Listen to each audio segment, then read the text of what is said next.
Hari Om. We are studying Srimad Bhagavad Gita, Chapter 2, Sankhya Yoga, Sloka 11 and 12.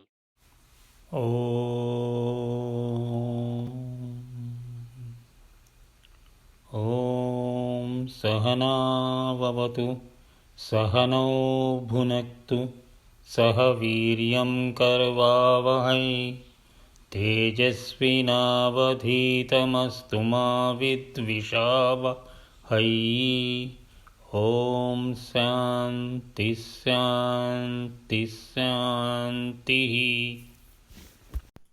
अथ श्रीमद्भगवद्गीतासु उपनिषत्सु ब्रह्मविद्यायां योगशास्त्रे श्रीकृष्णार्जुनसंवादे साङ्ख्ययोगो नाम द्वितीयोऽध्यायः.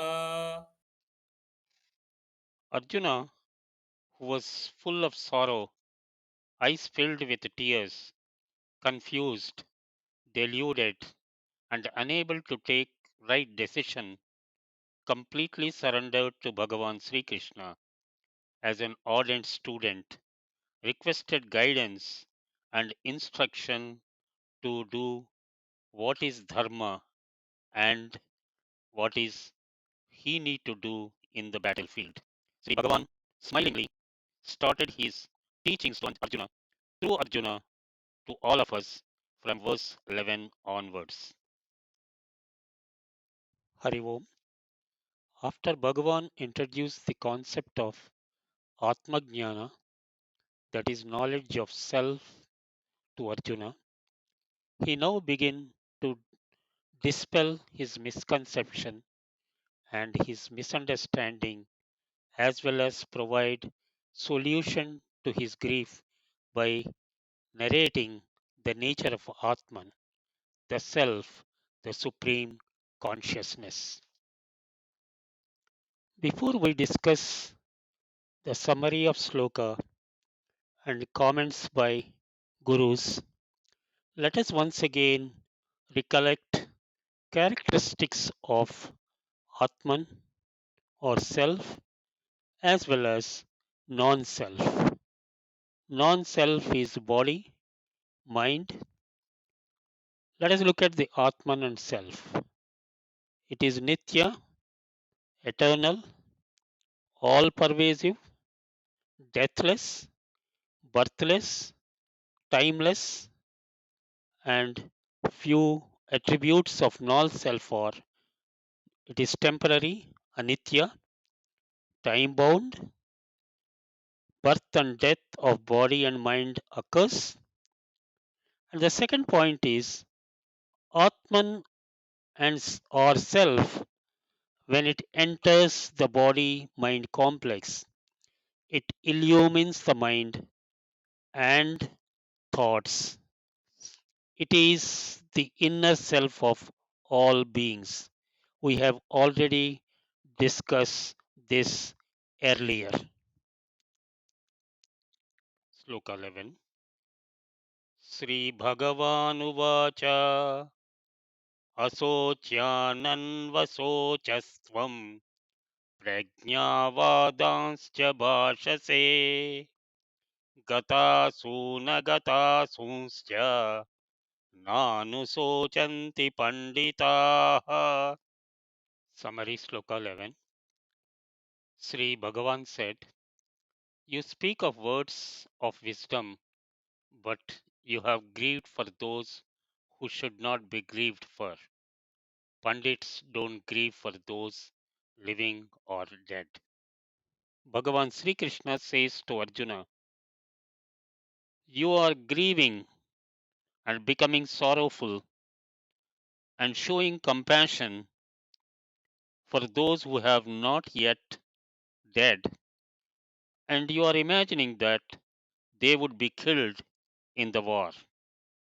But you appear as a wise, intelligent man who studied Vedas, Shastras, listened to teachings of rishis, and talked about dharma ill effects of the war against near and dear, destruction of family dharma, Varna Sankara, living in hell for unknown time, yet you are grieving for those whom you do not need to grieve.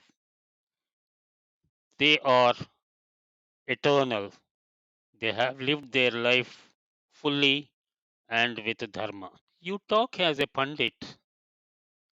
Pandit is the one who has the knowledge on the self or one who has realized the self. But your thinking is not correct. Pandits do not grieve for those living or dead. In this sloka, Bhagawan Sri Krishna introduced the true essence of an individual, the self or Atman. Bhagavan is not what we call beating around the bush. He comes straight to the point. As Swami Sarvapriyananda states, in his discourse, that ignorance about who I am, what I am, is the problem. We think that we are the body and mind, and I am this person. Atman Jnana, that is knowledge on the self, provides answers to who I am and also to all our sufferings in the samsara. The second one is personality. Both Bhishma Pitamaha and Dronacharya, as well as other teachers, led a good dharmic life. They are eternal. They are doing their dharma in the battlefield. Hence, Arjuna, do not need to grieve for these who are alive and may not or may be dying in the battlefield. Swami Chinmayananda, in his commentary, beautifully explains the knowledge on self, and he says the self is the only solution for permanent happiness, dukkha nivritti and sukha prapti. He further states that Bhagavan Sri Krishna is advising Arjuna to give up his body, mind, and intellectual viewpoint on his teachers, relatives, and people, and to reevaluate the entire situation in the battlefield from his spiritual understanding. Swami Sarvapriyananda, in his discourse, defines Pandit as one who has realized the self, knows who am I. The self realized man knows that spirituality is the only solution for removing all sorrows in this world. They know the Atman is eternal, immortal, changeless, birth and deathless. He proposes what we call it as Atma Jnana, that is the essential knowledge for all the individuals to be to have permanent happiness and in this world. Sri Kuppa Viswanatha Sarma from TTD, in his discourse on Bhagavad Gita, mentions the characteristics of Atma Jnana, that is knowledge on the self. He says that it has 7 to 8 characteristic features: love for all living, peace, one who has no jealousy, cleanliness, auspicious, no desires, free from helplessness, are the characteristic features of Atma Jnana. Swami Nikhilananda, in his discourse, says that for 2 reasons Arjuna do not need to grieve. One is in the standpoint of Atma or self. Those who are Pandits, those who know about their self, Do not grieve for others, either dead or living. Natvevaham jatu nasam, natvam neme janadipa, न चैव न भविष्यामः सर्वे वयमतः परम्. Summary Sloka 12. Sri Bhagavan continues, it is not in any time in the past was I not, nor were you, nor these rulers of men, nor verily shall we ever cease to be thereafter. Bhagavan continues to say in Sloka 2 double negatives about himself, Arjuna, and the kings assembled in the battlefield. This includes Dronacharya and Bhishma.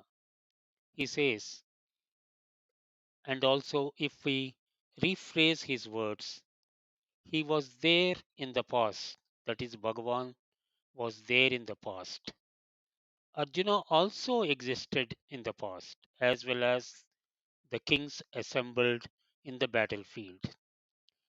Bhagavan further adds that all of them will exist in the future. He says, we are in the past, or present, and in future. Here he introduces the eternal nature of Atma. We are all permanent Atma Swarupam. You, that is Atma, neither born nor dead. You are Atman. You are not the body, the central theme of Atman Jnana. Here one should remember that there is only one Paramatma, Atma, or pure consciousness. There are no two or more Atmas, which is different in different beings. One Atma illumines, shines in all beings. When it is bound to mind and body complex, it exists as an ego or ahankara, and the I-ness and minus is acquired. Example, I am X, I am father of Y. This is considered to be ego. Let us look at the example. Assume Sun is Paramatma, pure consciousness, shining, illumining the world. Take three wide mouthed clay or steel pots. Fill it up with water up to 3/4 level. Put all these pots under the sun. What you will see in all these pots? You see sun reflection in all three pots in the water.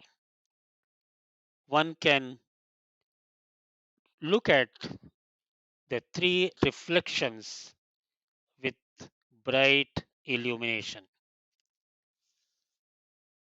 Extrapolate the example when the Atma self is bound by or conditioned by body, or in the example in the pot, it becomes inner self of a being, and this acquires oneness and minus. Swami Chinmayananda, in his commentary, explains the continuity of the existence of Atman or self that was brought out by Bhagawan Sri Krishna in this sloka. He further explains that self is set on a pilgrimage to gain temporary experience by identifying with a body, mind, and intellect. There are many pilgrimages that the self has undertaken in the past and will take up in the future.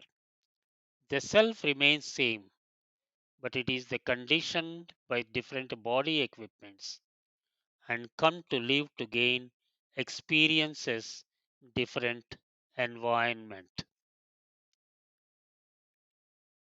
Swami Chinmayananda further states that Bhagavan has brought up the idea of reincarnation of Jiva in this sloka.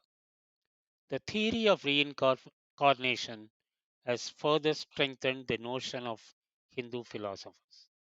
There are many examples of remembrances of past life events by people in India and abroad that further strengthen the argument in favor of reincarnation or rebirth as mentioned in this particular sloka. The eternal reality is once again the Atman was existing, is existing, and will exist. Swami Nikhilananda gives an excellent example of and illustrates transmigration of Atma from one being to another after death of a body. Assume body as the computer, that is the screen, keypad, and internal equipments, and mind and intellect as the chip which receives, stores, retrieves the information. We can even call them as processors and memory. Atman and the self assume that it is electricity without which the hardware, software does not function. That means computer do not function without electricity. If there is a malfunctioning of computer, one can correct it by replacing the non-functional items. But many times the computer screen goes blank, the computer does not work, and one is very agitated. During this time, one can take the software, that is the chip, from this computer which is not working and put it in another computer which begins working with the chip and all the information is retrieved. Similarly, when the body is dead, Atman and mind, as well as intellects, transmigrate to another body to gain new experiences. Hence, there is no need to grieve for non functioning of the previous computer, but to recognize that the Atman is on a journey and takes up new body to gain new experiences. How do we relate these two slokas in our lives? What are the learnings and how do we reflect the summary of these slokas? Let us look at the learnings. Who is teaching Bhagavad Gita?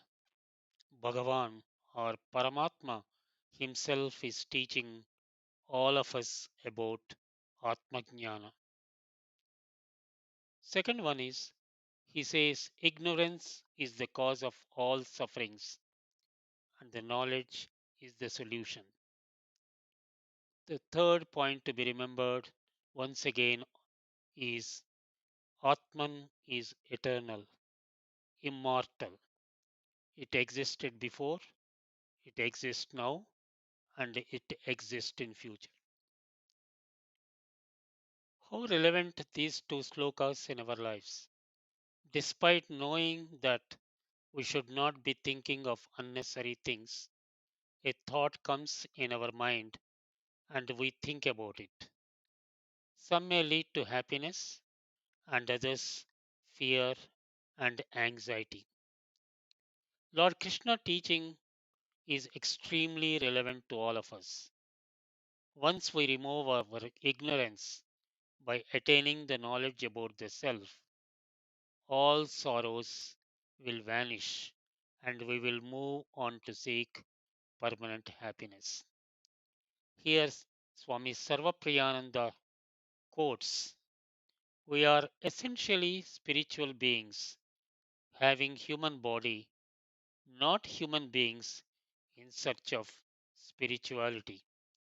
Very true, but we don't recognize it. Hari Om.